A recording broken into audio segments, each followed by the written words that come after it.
കഴിഞ്ഞ ഡിസംബറിലാണ് ഞാൻ പഠിച്ചിട്ട് പോയത്. പക്ഷെ അത് ജസ്റ്റ് ഒരു ഓൺലൈൻ കോച്ചിങ്ങിനായിരുന്നു. അതുകൊണ്ട് അത്ര എഫക്റ്റീവ് ആയിരുന്നില്ല. അപ്പൊ എനിക്ക് മനസ്സിലായി ഓൺലൈനെ കൊണ്ട് കാര്യമില്ലെന്ന് മനസ്സിലായിട്ടാണ് ഞാൻ പിന്നെ ഓഫ്ലൈൻ നോക്കിയത്. അങ്ങനെ ഞാൻ ഗൂഗിളിൽ സെർച്ച് ചെയ്തിട്ടാണ് ഇവിടെ അടുത്ത ഒരു കോച്ചിങ് ഉണ്ടെന്ന് ഞാൻ കണ്ടത്. അങ്ങനെയാണ് ഇവിടെ വന്നത്.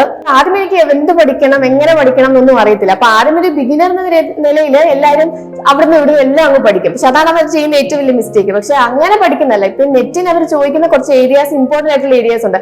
അതിൽ തന്നെ അവർ ഫോക്കസ് കൊടുക്കുന്ന കുറെ റൈറ്റേഴ്സും വർക്ക്സും ഉണ്ട്. അപ്പൊ അത് കണ്ടെത്തുക, അത് പഠിക്കുക എന്നുള്ളതിലാണ് ഏറ്റവും വലിയ. അത് ഇവിടെ വന്നപ്പോഴാണ് എനിക്കത് കൂടുതൽ മനസ്സിലായത്. ഞാൻ ഈ ഇൻസ്റ്റിറ്റ്യൂട്ടിലെ ഒരു ഫ്ലോയ്ക്കായിരുന്നു പഠിച്ചുകൊണ്ടിരുന്നത്. ഇവിടെ എക്സാംസ് ഇടുമ്പോൾ അത് നല്ലപോലെ ഇരുന്ന് പഠിക്കും. ഇവിടുത്തെ നോട്ട്സ് മാത്രമാണ് മെയിൻലി റെഫർ ചെയ്തത്.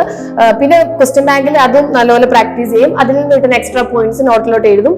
ആ ഒരു രീതിയിലായിരുന്നു പഠിച്ചുകൊണ്ടിരുന്നത്. പിന്നെ കൂടുതൽ ഞാൻ ഫോക്കസ് കൊടുത്തത് പേപ്പർ 2-നായിരുന്നു. കാരണം അത് സിലബസ് കുറച്ചും കൂടെ വാസ്റ്റ് ആയതുകൊണ്ട് അതിന് കൂടുതൽ ഫോക്കസ് കൊടുത്തു.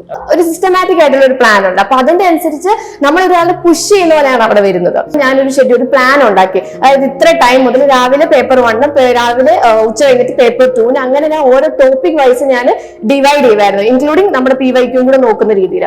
ആ ഒരു രീതിയിൽ സിസ്റ്റമാറ്റിക് ആയിട്ടൊരു ടൈം നമുക്ക് പ്ലാൻ ഉണ്ടാക്കാൻ എനിക്ക് ടൈം കിട്ടിയത് കൊണ്ടാണ് ഈ വട്ടം എനിക്ക് കിട്ടിയത്.